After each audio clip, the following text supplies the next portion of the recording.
Assalamu alaikum students, welcome again back to my channel Nursing Benjus. I hope that you all are fine. अगर कोई नया होगा channel को subscribe कर लेना and press the bell icon so that you can get the notification on time. और हमारा Telegram group ज़रूर ज्वाइन कर लेना, उसकी लिंक आपको डिस्क्रिप्शन में मिल जाएगी। वहाँ पे आप अपनी सारे डाउट्स बता सकते हैं। PDF आपको वहाँ पे मिल जाएंगे सारे, जो जो मैं चैप्टर पढ़ाता हूँ after the ending of this chapter. ठीक है, आई will send you PDF of this chapter, that's marriage and family. ठीक, तो आप सब जानते हैं कि इसका हमने एक लेक्चर दिया, मतलब बहुत दिन से पहले, तकरीबन 5-6 दिन से पहले। तो बट उसके बाद थोड़ा सा बिज़ी होता हूँ, आई एम सो सॉरी, तो डेली लेक्चर नहीं दे पाता हूँ। रीज़न ये है कि एक तो मैं खुद नीट के लिए प्रिपेयर कर रहा हूँ और यहाँ से BSc नर्सिंग का भी हैंडल करना पड़ता है और यहाँ से वीडियोस भी। अब आप खुद समझ सकते हैं, I am so sorry, but मैं कंप्लीट करूँगा आपकी जो ये साइकोलॉजी सोशियोलॉजी है, ठीक है, ये मैं कंप्लीट करूँगा इंशाल्लाह 15 फेब तक।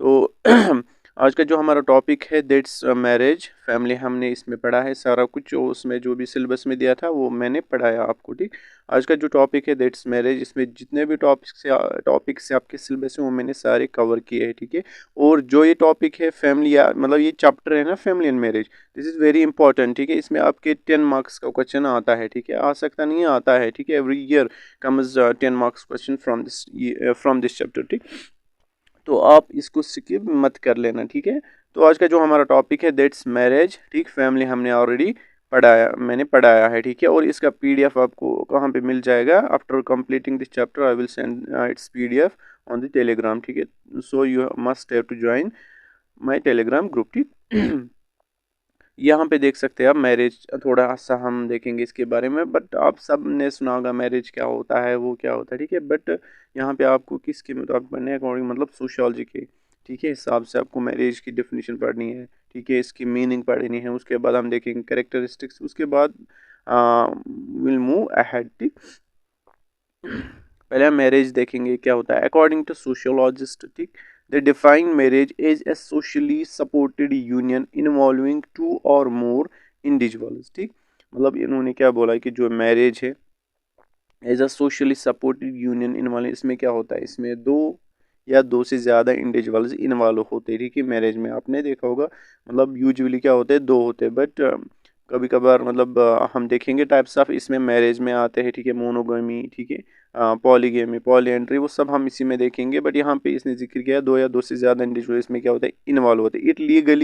It legally signals A sexual relationship between two people, मतलब इसमें जो सेक्सुअल रिलेशनशिप होते हैं मैरिज में, वो क्या होता है, लीगल, नहीं कि इलीगल। ठीक है, तो बिफोर मैरिज क्या होता है, वो इलीगल होता है, आप सब जानते हैं, but after marriage this becomes legal. ठीक है, signal sexual relationship between two people. उसके बाद हम देखेंगे डेफिनेशंस। डेफिनेशंस में क्या था?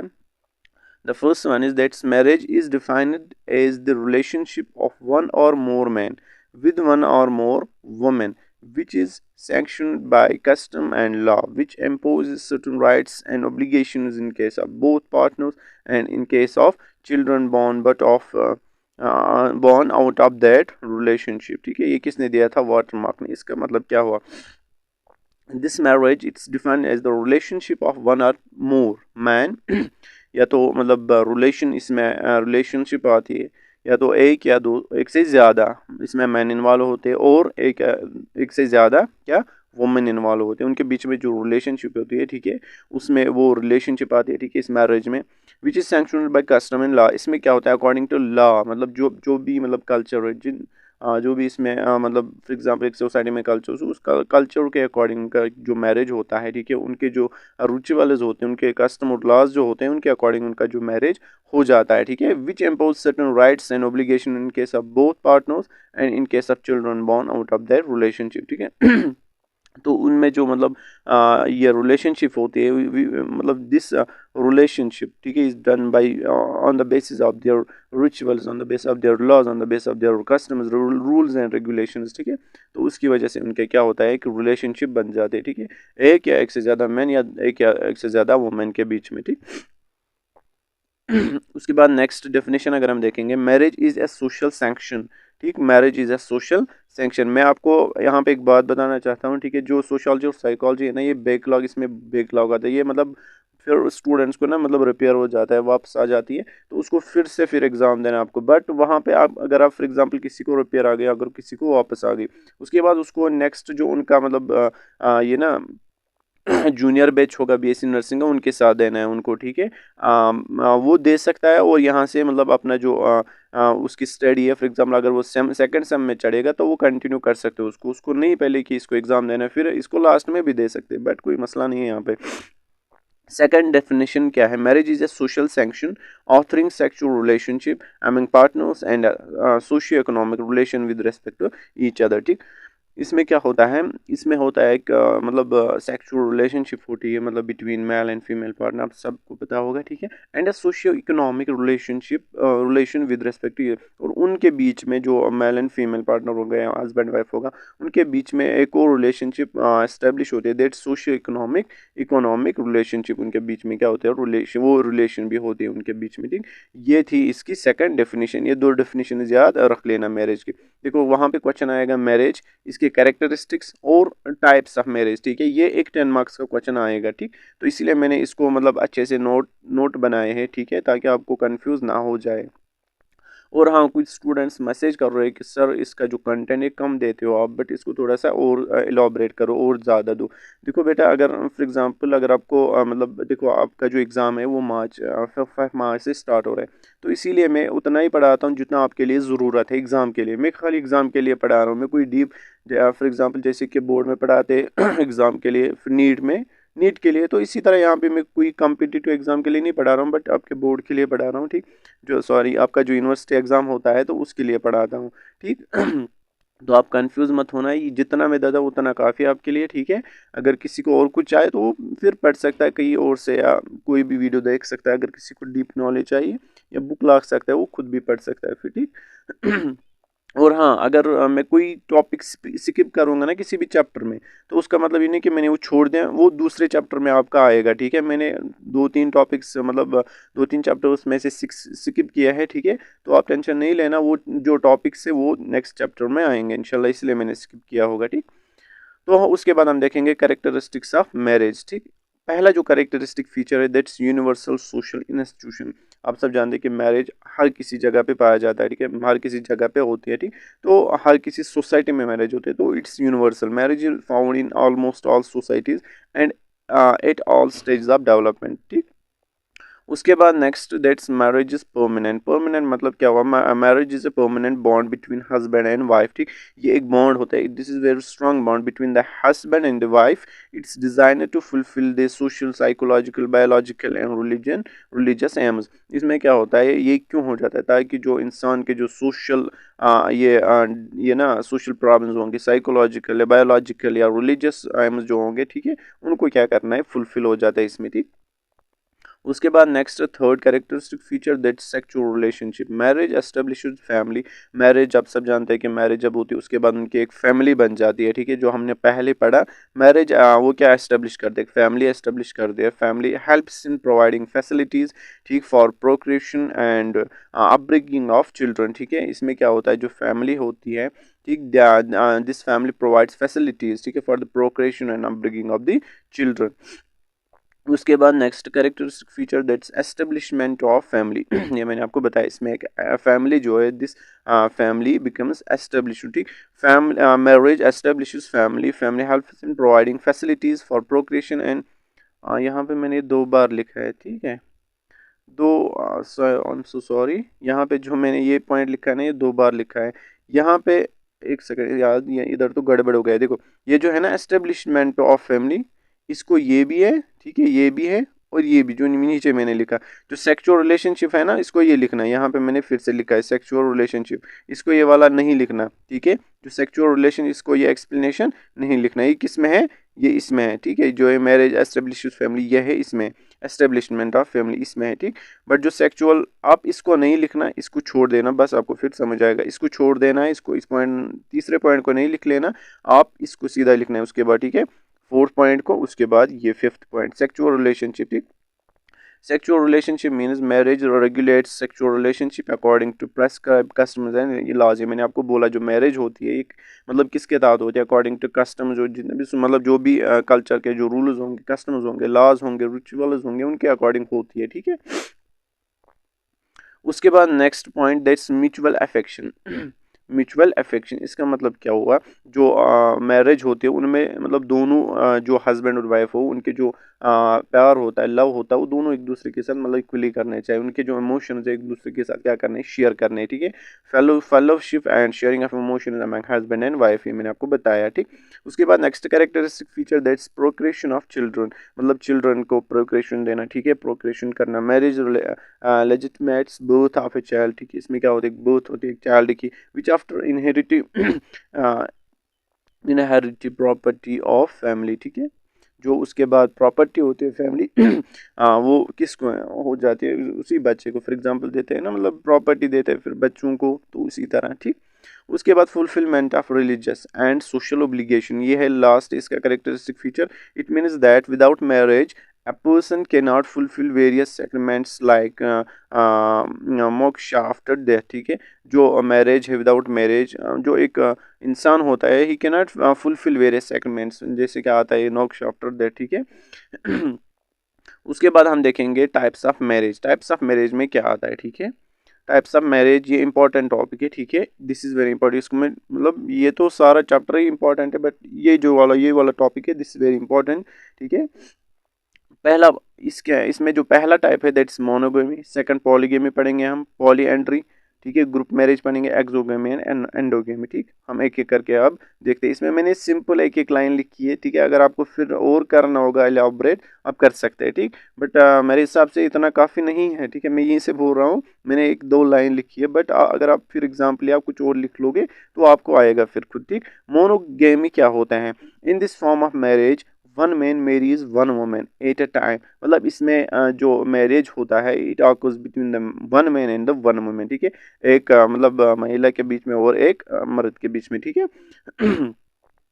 तो इसको हम कहते हैं मोनोगेमी। मोनो मतलब एक, ठीक है, तो यहाँ पे मोनो से याद रख लेना एक, मोनो से याद रख लेना एक, ठीक। तो एक मतलब जब एक फीमेल एक मतलब मेल के साथ क्या करेगी, शादी करेगी, तो उस वाले मैरिज को हम कहेंगे मोनोगेमी मैरिज। उसके बाद नेक्स्ट अगर हम देखेंगे, नेक्स्ट है दैट्स पॉलीगेमी। पॉलीगेमी का मतलब क्या हुआ, पॉली मतलब बहुत सारी, बट क्या पॉलीगेमी क्या, in polygamy marriage a man marries more than one woman at a time, मतलब एक जो मैन होता है वो मैरी कर लेता है, वो शादी कर लेता है एक क्या दो से, सॉरी एक नहीं, दो से ज़्यादा, मतलब दो से ज़्यादा, ठीक है, मोर देन वन, ठीक, मोर देन दो से ज़्यादा या वन से एक से ज़्यादा वुमेन के साथ क्या करता है, शादी करता है, ठीक है, उसको हम क्या कहते हैं, पॉलीगेमी। तो पॉली का मतलब यहाँ पे पॉली और पॉलीएंड्री में कंफ्यूज मत होना। पॉलीगेमी मतलब जब मेल बहुत सारे वुमेन के साथ क्या करेगा, शादी करेगा, बट यहाँ पे जो पॉलीएंड्री है, ठीक है, this is in this form women marries more than one man at a time, इसमें मतलब वुमेन ज्यादा होती है, एक मैन होता है, ठीक है, तो वो क्या करते हैं, उनके साथ शादी कर लेती है, ठीक है। यहाँ पे आप फिर खुद लिख सकते हैं, ठीक है, किसमें डोमिनेंट कौन होगा। देखो इसमें जो डोमिनेंसी है वो इक्वली होगी, ठीक है, ठीक है, इसमें जो मतलब डोमिनेंसी होगी वो किन की होगी, वो मैनस की होगी, यहाँ पे वुमेन्स की होगी। ये पॉइंट भी लिख सकते हैं, आप खुद लिख लेना जो भी आपके फिर दिमाग में आएगा, बट पहले ये पॉइंट इंपॉर्टेंट है, डेफिनेशन इंपॉर्टेंट है, ठीक। उसके बाद देखेंगे हम ग्रुप मैरिज। ग्रुप मैरिज के बारे में हम देख लेते हैं। In the group marriage the number of man marries number of women at a time, मतलब इसमें बहुत सारे मैंस होते हैं, बहुत सारे वुमेन्स होते हैं, ठीक है, इसको हम कहते हैं ग्रुप मैरिज, ठीक। जैसे कि हम लेते हैं ना, मतलब कभी कभार बहुत सारे दुल्हन को बुलाते हैं और उनके जो हस्बैंड्स होते हैं उनको मतलब इकट्ठे एक मतलब सेरेमनी पे या किसी भी फंक्शन पे उनको शादी कर लेते हैं, उसको हम कहेंगे ग्रुप मैरिज, ठीक। उसके बाद next this form of marriage may be combination of polygamy and polyandry, ठीक है, इसमें होता है दोनों, है ना। देखो पॉलीगेमी क्या मतलब एक मैन बहुत सारे वुमेन, पॉलीएंड्री बहुत सारे मैन, यही है ना, मैंने उल्टा मत बोला। पॉलीगेमी यहाँ पे देखो, पॉलीगेमी का मतलब more man but one women, ठीक है, more man but one women, but जो polyandry this is one man form a women marries more than one man and more man, ठीक है, मतलब वन वुमेन मोर मैन। ठीक, देखो कंफ्यूज नहीं होना है। पॉलीगैमी का मतलब जब एक मतलब एक मेल शादी करेगा बहुत सारे फीमेल्स के साथ, ठीक है, मतलब मैन करेगा शादी विद वन और मतलब मोर देन वन वुमेन्स, ठीक है। बट पॉलीगैमी के गेमी में क्या होता है, एक वुमेन करते शादी बहुत सारे मैंस के साथ, ठीक। इसी तरह ये बोल रहा है कि जो ये ग्रुप मैरिज है इसमें दोनों हो सकते हैं, पॉलीगैमी एंड पॉलीएंड्री में, इंपॉर्टेंट पॉइंट है, ठीक। उसके बाद next point that's sorry next type है इसका एंडोगेमी। एंडोगेमी का मतलब क्या हुआ, endogamy marriage is the marriage practice with in the group. ये एक ही ग्रुप में आ जाता है, मतलब विद इन द ग्रुप, न कि आउटसाइड द ग्रुप, ठीक है। जो उनका ग्रुप होगा सोसाइटी में है एंडोगेमी, ठीक है, विद इन द ग्रुप शादी कर लेना उसको हम क्या कहते हैं, एंडोगेमी, ठीक।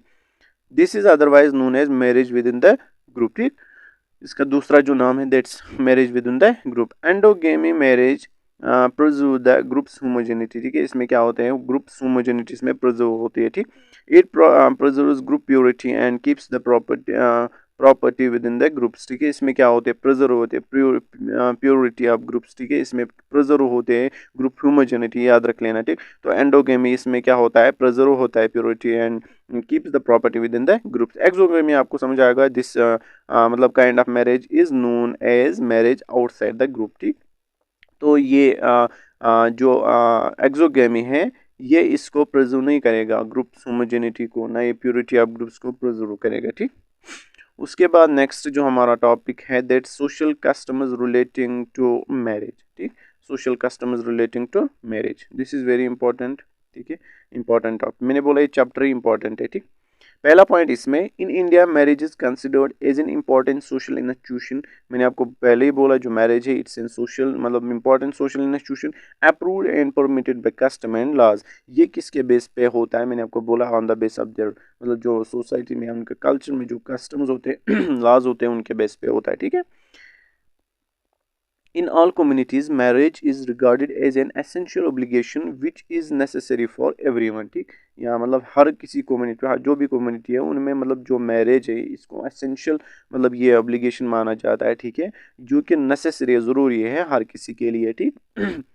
Only a टिनी fraction of man and women stand married in India. मतलब जो इंडिया में अगर हम इंडिया की बात करेंगे तो मतलब टिनी फ्रैक्शन बहुत मतलब कम ऐसे पाए जाएंगे आपको कि जो अनमेरिड है, मतलब जिन्होंने शादी नहीं की अभी तक। तो आपको एग्जाम्पल भी पता होगा, ठीक। As the parents attitude is to get the married off and free themselves of responsibility. मतलब इसमें पेरेंट्स का मसला होता है, फॉर एग्जांपल पेरेंट्स का मतलब ये चाहते हैं कि इनकी शादी ना हो, या मतलब कोई चाहता है कोई किसी को फॉर एग्जांपल पैसे या इकोनॉमिक प्रॉब्लम होती है तो उसकी वजह से वो अनमेरी रहते हैं, बट टिनी पोर्शन है, ठीक है। उसके बाद next point, for Hindus a marriage is a sacrament, ठीक, meaning it is a union for life that can not be dissolve, ठीक है। आपको समझ आया होगा, ये इंपॉर्टेंट पॉइंट है, ये मैं जो मतलब मुझे लगेगा एक्सप्लेनेशन करने के लिए उसको मैं करता हूँ।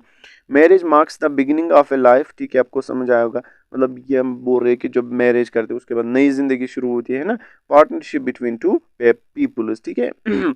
उसके बाद next, marriage customs in Jain and Sikh communities are similar to these in Hindu. जो मैरिज कस्टम्स होते हैं ना, किसमें जैन में होती है, सिक्स में जो मैरिज कस्टम्स होते हैं अल्लाज होते हैं वो होते हैं सिमिलर, बोल रहा है कि सिमिलर होते हैं एज दैट इन हिंदूज, ठीक। उसके बाद next, Muslim marriage is not a sacrament but an contract which can be terminated. The essential ceremony of Muslim marriage is known as nikah. जो मुस्लिम मैरिज है it's not a sacrament but an contract, ठीक। जो कि मतलब इसमें जो essential ceremony आते हैं मुस्लिम में, आप सब जानते हैं कि उसमें निकाह, ठीक, निकाह आता है। उसके बाद ना most communities ritual such as applying turmeric, हल्दी लगाना, ठीक है, मेहंदी लगाना और कॉमनली फॉलो, ठीक है। ये मतलब मोस्ट कम्युनिटीज जो मतलब जो बहुत सारी जो कम्युनिटीज होते हैं उनके जो रिचुअल्स होते हैं, उनके जो कस्टम्स होते हैं उनमें मतलब ये सारे फॉलो किया जाता है, मोस्टली फॉलो किया जाता है, मतलब अप्लाइंग दिस टर्मरिक अप्लाई करना या मेहंदी अप्लाई करना, तो ये कॉमनली फॉलो होता है, ठीक है। उसके बाद ring exchange is an important ritual in Christian marriage. जो क्रिश्चियन मैरिज आपको पता होगा कि उनमें जो एक रिचुअल होता है दैट्स रिंग एक्सचेंज वो करते हैं, ठीक है। It's usually solemnized in church, church में होता है, ठीक, वहाँ पे क्रिश्चियंस होते हैं, ठीक।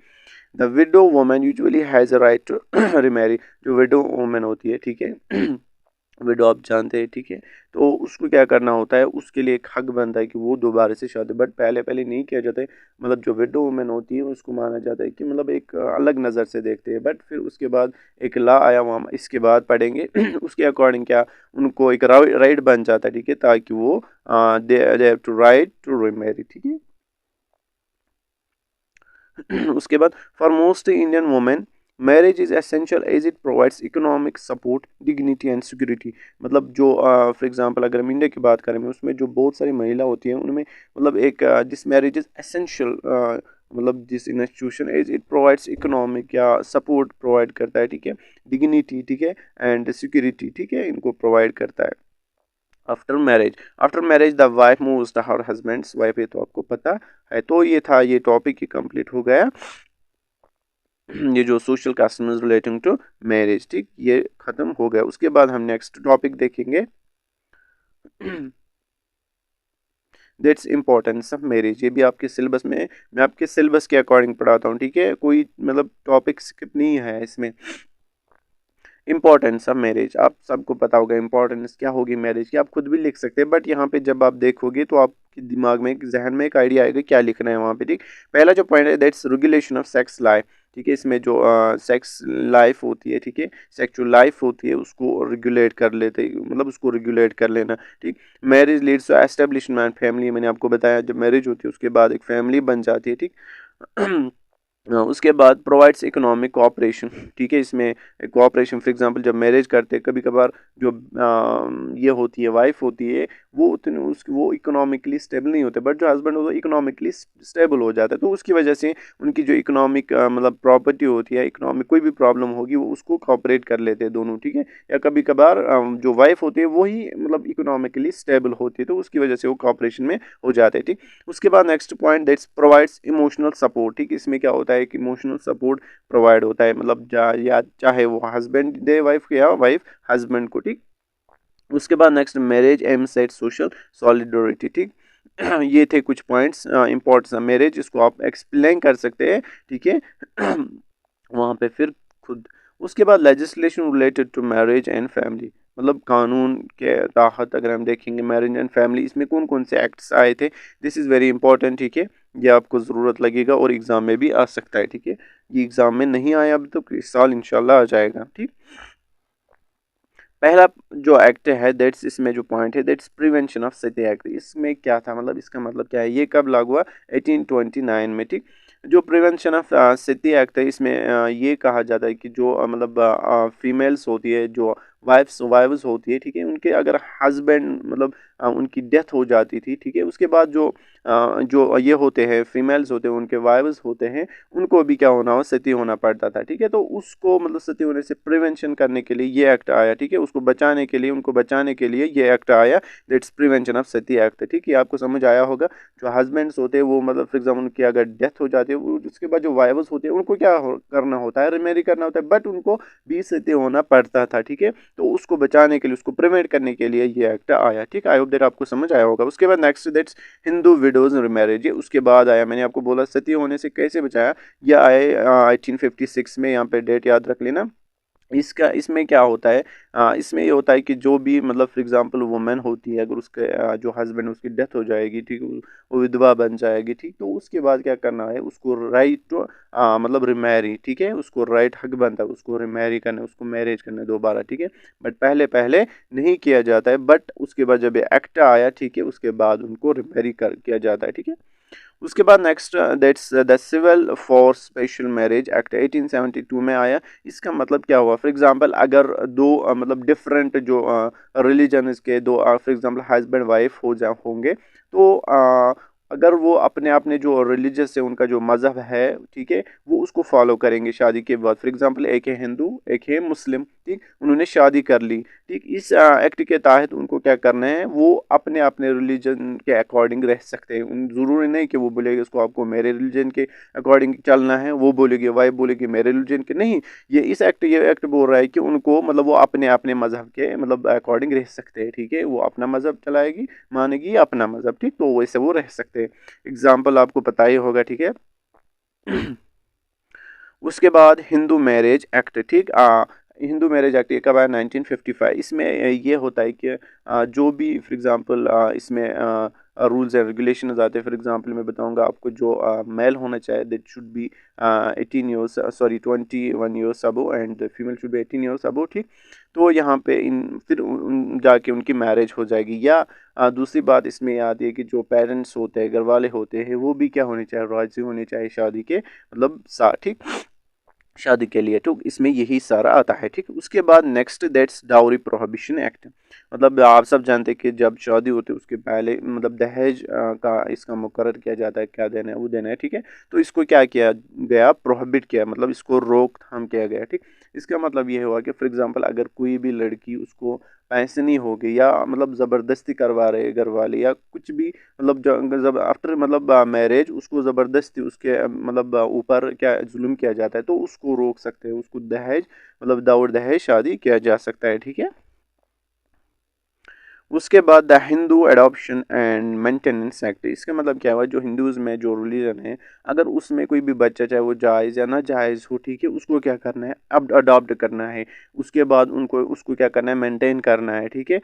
ये कब लागू हुआ 1956 से। और उसका कैसे अडॉप्ट करना है, up to the legal age. For example जब वो 18 तक हो जाएगा तो वहाँ तक उसको क्या करना है, अडॉप्ट करना है, मेंटेन कर लेना है, ठीक है। उसके बाद next act that's medical termination of pregnancy act 1970 में। आपको समझ आया होगा, ठीक है। जो ये मेडिकल टर्मिनेशन प्रेगनेंसी है, इसमें जो अबॉर्शन होता था, ठीक है, इसमें वो रोक दिया गया, ठीक है। इसमें वो लीगल माना जाता था, ठीक है, अबॉर्शन करना। बट अगर किसी भी फॉर एग्जांपल फीमेल प्रेग्नेंट है, तो उसमें क्या है कि उसका जो बच्चा है वो फिजिकली या मेंटली फिट नहीं है, ठीक है, तो उसको अबॉर्शन करना पड़ता है, ठीक है। इस एक्ट के तहत उसका अबॉर्शन करना है। अगर वो फिजिकली मेंटली या कोई भी प्रॉब्लम हो जाएगी तो इस एक्ट के तहत उसको अबॉर्शन करना है। बट वहाँ पे कुछ मतलब ये रूल्स है। फॉर एग्जांपल जो फीमेल होगी, ठीक, वो क्या होनी चाहिए, 18 अबो होनी चाहिए, सॉरी अगर वो 18 से कम हो जाएगी, फॉर एग्जांपल अगर 18 से कम हो जाएगी उसकी एज, तो अगर वो 18 बिलो प्रेग्नेंट होगी तो वो अबॉर्शन कर सकती है। या और कब अबॉर्शन कर सकते हैं, जब उसका जो बेबी होगा वो 12 वीक्स से कम होगा, ठीक है, तब जाके अबॉर्शन कर सकते हैं, ठीक है। अगर आफ्टर 12 वीक्स तो तब जाके नहीं कर सकते, याद रख लेना। ये किस एक्ट में आता है, medical termination of pregnancy act 1971, ठीक। उसके बाद next that's family court act. ये कब आया, 1984, ठीक है। 19 सॉरी पहले ये लिख लेना क्रिमिनल अमेंडमेंट एक्ट, ये 1803 में। उसके बाद आया ये फैमिली, ये है ना 1984, ये 1983, इसको ये ऊपर लिख लेना, ठीक। जब एग्जाम में लिखोगे, पहले क्या है, क्रिमिनल लॉ अमेंडमेंट एक्ट। इसमें मतलब लॉज बनाए गए। फॉर एग्जांपल कोई भी फॉर एग्जांपल बंदा अगर किसी भी गर्ल पे या किसी भी नामुहर्रम पे गलत नज़र से देखते हैं या रेप करते हैं, ठीक है, रेपिंग होती है, तो उसके तहत लॉज जो बनाए गए हैं वो किस एक्ट के तहत बनाए गए हैं, क्रिमिनल लॉ अमेंडमेंट एक्ट। उनको सज़ा दिया जाएगा वो इसके तहत, ठीक। उसके बाद next that's family court act. इसमें क्या होता है, जितने भी मसले होते हैं, जितने भी लड़ाई होती है, कॉन्फ्लिक्ट्स होते हैं फैमिली के बीच में, ठीक है, अगर वो हल नहीं होते हैं तो कोर्ट में जाके वो हल कर सकते हैं। किस एक्ट के तहत, फैमिली कोर्ट एक्ट के तहत। ये कब लागू हुआ, 1984 में, ठीक। ये था ये टॉपिक, और अपडेट आपको अच्छे से समझ आया होगा। उसके बाद next that's influence of marriage and family on the health practice. इसमें लास्ट टॉपिक है, इंशाल्लाह ये चैप्टर इसके साथ कंप्लीट हो जाएगा। अब हम ये देखते हैं पहला पॉइंट इसमें emotional supporting marriage and family provide emotional support. अब मैंने आपको बताया उसमें इसमें क्या बोलते हैं इसको, इंपॉर्टेंस ऑफ मैरिज में बताया मैंने आपको, ये प्रोवाइड करता है इमोशनल सपोर्टिंग। रिड्यूसिंग स्ट्रेस में रिड्यूस स्ट्रेस हो जाता है। Promoting well being which is link to overall health. इसमें जब स्ट्रेस कम हो जाएगा, ठीक है, वेल इंसान वेल अच्छा रहेगा तो ओवरऑल हेल्थ उसका अच्छा रहेगा, ठीक है। उसके बाद next health practices. Families often influence health habits, ठीक। इसमें जो फैमिलीज होते हैं फॉर एग्जांपल वो इन्फ्लुएंस कर लेते हैं हेल्थ हैबिट्स पे, मतलब उन्हीं पे डिपेंड होता है फैमिलीज पे। जो उनका बच्चा होगा फॉर एग्जांपल हस्बैंड वाइफ का बच्चा होगा, जो उसको बोलेंगे, अपने जो पेरेंट्स बोलेंगे वो वही करेगा, ठीक है, सिंपल है। Shared meals, exercise routines and health conscious behaviour contribute to better overall health, ठीक है, आपको समझ आया होगा। उसके बाद नेक्स्ट दैट्स हेल्थ मॉनिटरिंग। इसका मतलब क्या हुआ, फैमिलीज में play a role in health monitoring. ये मैंने आपको बताया, मतलब फैमिली पे ही डिपेंड होता है सारा कुछ, ठीक। एंड एनकरेज रेगुलर चेकअप्स कर लेना regularly and early detection of health issues. अगर कोई भी डिजीज होगी उसको अर्ली डिटेक्शन कर लेना, ठीक है, वो उसकी वजह से जो this leads to the better health regulation, ठीक। उसके बाद parents so as role model influencing children health behaviour dietary choices and इसमें ये हेडिंग लिखना है डाइटरी चॉइसेस, ठीक है, या डाइट्रिस्टिक। इसमें क्या होता है, जो पेरेंट्स होते हैं दिस और इम्पोर्टेंट रोल, ठीक है, इन्फ्लुएंसिंग जो कि इन्फ्लुएंस करता है जो चिल्ड्रन का जो हेल्थ होता है, उसका बिहेवियर होता है, उसके जो डाइटरी चॉइसेस होते हैं उनको मतलब कैसे उसको करना है, ठीक है, कैसे उनको मतलब उस पे इन्फ्लुएंस पड़ जाता है किसके, पेरेंट्स का। पेरेंट्स को ही बोलना है कैसे आपको हेल्थ ठीक रखना है, ठीक है, उसका बिहेवियर कैसे होना चाहिए, उसकी जो डाइटरी चॉइसेस वो कैसे होने चाहिए, एक्सरसाइज हैबिट्स के बारे में बताना, ठीक। ये सारा किन का रोल होता है, फैमिलीज का, पेरेंट्स का रोल होता है, ठीक है। Childhood development, a stable family environment positively affects children's mental and physical development। ठीक, इसको एक्सप्लेन करने की ज़रूरत नहीं है, ठीक। उसके बाद केयर गिविंग, आप सब जानते हैं कि जो पेरेंट्स होते हैं दैट मतलब primary care giving to their young ones या टू दियर चाइल्ड्स, ठीक। Families often become care givers during illness, ठीक, जब कोई फॉर एग्जांपल बीमारी होती है, बीमार हो जाते हैं तो फैमिली उसको केयर करती है मतलब अच्छे से। उसके बाद डॉक्टर्स एंड नर्सेस, ठीक, impacting both the patients and care givers well being. Strong family support is crucial for effective care giving, ठीक। ये आपको समझ आएगा। तो यहाँ तक ये चैप्टर, एक सेकंड, मैंने ये यही है, ठीक है, इसको ये यही है, इसको क्रॉप इसमें इसमें लिया है, यही है influence of family and marriage. तो यहाँ तक ये चैप्टर हमारा कंप्लीट हो गया, ठीक। इंशाल्लाह हम नेक्स्ट चैप्टर कल मैं ज़रूर पढ़ाऊँगा, एक चैप्टर पढ़ाऊँगा इसका साइकोलॉजी का, इंशाल्लाह वो मैं देखूँगा, शायद पर्सनैलिटी पढ़ाऊँगा सारा। तो आपका इंशाल्लाह हो जाएगा सोशल साइकोलॉजी 15 फेब तक कंप्लीट इंशाल्लाह। तो आप टेंशन नहीं लेना, और आपके नोट्स जो है ये इनको प्रिपेयर कर लेना, इनको लिख लेना, ठीक है। इंपॉर्टेंट नोट्स है, मैं इजी नोट्स आपके लिए बनाता हूँ, ठीक। अगर वीडियो फिर भी अच्छा लगता है आपको तो कमेंट सेक्शन में बताया करो, थैंक्स कुछ भी, ठीक है। इंसान को ना एक मतलब मोटिवेशन मिलती है, नहीं मेरी वजह से किसी को समझ आ रहा है, ठीक। तो ये बताया, लाइक किया करो, ठीक। तो इंशाल्लाह मिलते हैं नेक्स्ट वीडियो में, तब तक के लिए अल्लाह हाफिज़।